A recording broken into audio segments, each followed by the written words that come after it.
So hi all, இன்னைக்கு exercise 2.4ல sixth sum last sum பார்க்க போகிறோம். ஸோ என்னென்ன கொடுத்துருக்காங்க? சொல்யூஷன் A1 கொடுத்துருக்காங்க, வேல்யூ 1. A2 கொடுத்துருக்காங்க, வேல்யூ 1. அப்புறம் ஜென்ரல் டேர்ம் கொடுத்துருக்காங்க. என்ன ஜென்ரல் டேர்ம்? இந்த கமா இங்கே கொடுத்துருக்காங்க பாருங்க, இந்த இடத்துல இது வரைக்கும் தான் ஜென்ரல் டேர்ம். ஸோ இந்த ஜென்ரல் டேர்மை பிளாக்ல எழுதிக்கிறேன்.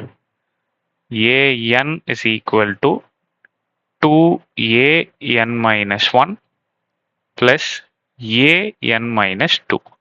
இதுல ஒரு கண்டிஷன் வேற கொடுத்துருக்காங்க. கலர் மாத்திக்கலாம். ஒரு கண்டிஷன் கொடுத்துருக்காங்க. என்ன கண்டிஷன்?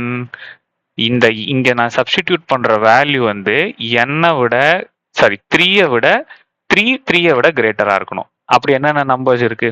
3 விட கிரேட்டர் 3, 4, 5, 6, 7. இந்த நம்பர்ஸ் எல்லாம் இங்க வரலாம். இதுதான் அவங்க கொடுத்துருக்கிற condition. So n belongs to n, capital N. இந்த மாதிரி n கொடுத்துருந்தாங்கனாலே நான் ஏற்கனவே சொல்லியிருக்கேன், இட் இஸ் நேச்சுரல் நம்பர்ஸ். நான் இங்க போடுறதும் நேச்சுரல் நம்பர் தான், 0 இல்லை. ஸோ 0 தவிர்த்து மற்ற எல்லா நம்பர்ஸும் நேச்சுரல் நம்பர்ஸ் தான். சரி, நம்மள அடுத்து என்ன கேட்குறாங்க? Find the first 6 terms. First 6 terms A1, A2 அவங்களே கொடுத்துட்டாங்க. இப்போ நான் கண்டுபிடிக்க வேண்டியது A3, A4, A5, A6. கண்ணா இங்க நீங்க ஸ்ட்ரக் ஆவீங்க, ஒரு நிமிஷம் பொறுமையா பாருங்க. இது ஏற்கனவே தெரிஞ்சது தானேன்னு விட்டுற வேண்டாம், ஒரு நிமிஷம் இந்த சம ஃபுல்லா பாருங்க.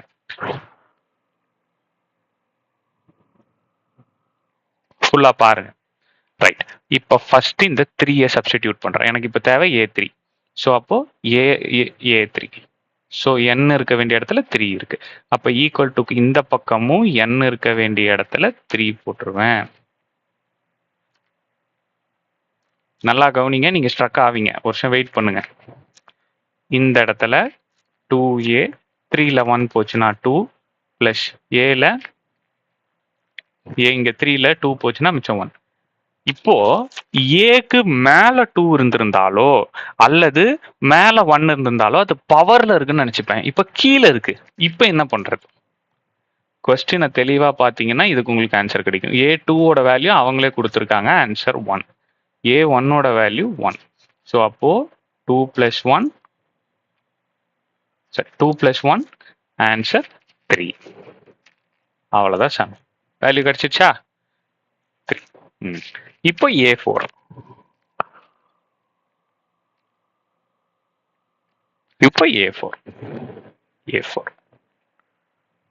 A4 போடலாமா? தாராளமா போடலாம். 3க்கு மேல எல்லாமே போடலாம். இது ஏன் இந்த கண்டிஷன் கொடுத்துருக்காங்கிறது உங்களுக்கு நான் சொல்லிடுறேனே. நம்ம ஃபர்ஸ்ட் 6 டேர்ம்ஸ்ன்னு கேட்ட உடனே நீங்க என்ன பண்ணுவீங்க? தூக்கிட்டு வந்து A1, A2வும் கண்டுபிடிச்சிட்டு இருப்பீங்க. ஆமாவா? இந்த nல 1 போட முடியுமா? இப்போ A1 கண்டுபிடிக்க போறீங்க, ஃபார் எக்ஸாம்பிள் சொல்றேன். இந்த இடத்துல 1 போட முடியுமா? போட முடியாது. அவங்க இந்த கண்டிஷன் எதுக்கு மட்டும்தான் கொடுத்துருக்காங்க? 3க்கு மேல இருக்கிற நம்பருக்கு மட்டும்தான் இந்த இடத்துல நீங்க n போட முடியும். 1ங்கிறது 3யை விட கம்மி. ஸோ இங்க A1 போடவே முடியாது. அதே போல A2வும் போடவே முடியாது. ஓகே, ஏன்னா அது 3யை விட கம்மி. 3யை விட மேல இருக்கிற நம்பர்ஸ் மட்டும் தான் போட முடியும். அதனால தான் அவங்க அந்த கண்டிஷன் கொடுத்து வச்சிருக்காங்க. சரியா? சரி, ஓகே. A4 போடலாம். இப்போ இந்த இதுல தான் ஜெனரல் ஈக்குவேஷன்ல தான் சப்ஸ்டிட்யூட் பண்ண போறேன். n இருக்க வேண்டிய இடத்துல 4 இருக்கு. அப்போ 2a 4 minus 1 plus a 4 minus 2. இப்போ இதை போடலாமா? 2a3 plus a2. ஸோ அப்போ 2a3 என்னது? 3 plus a2 என்னது? 1. ஸோ இப்போ அடுத்து என்னது? 6 plus 1, 7. ஸோ அப்போ ஃபோர்த் டேர்ம் எனக்கு என்னது? 7ன்னு போட்டுருவேன். இப்போ A5 பார்ப்போமா? A5. So A5.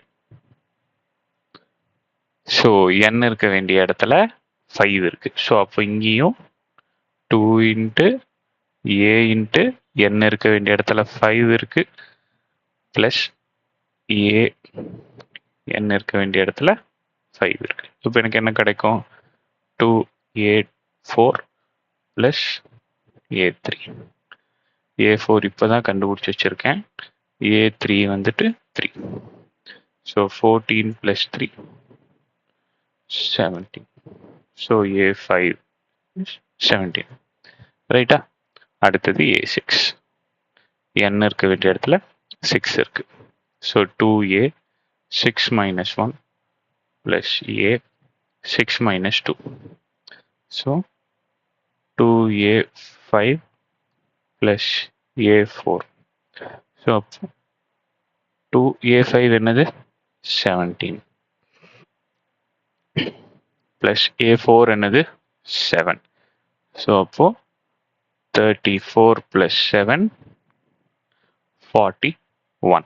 So 6 terms கண்டுபிடிச்சிட்டேன். 1741 எல்லாத்தையும் கூட எடுத்து எழுதிருங்க. ஃபர்ஸ்ட் 6 terms தான் கேட்டிருக்காங்க.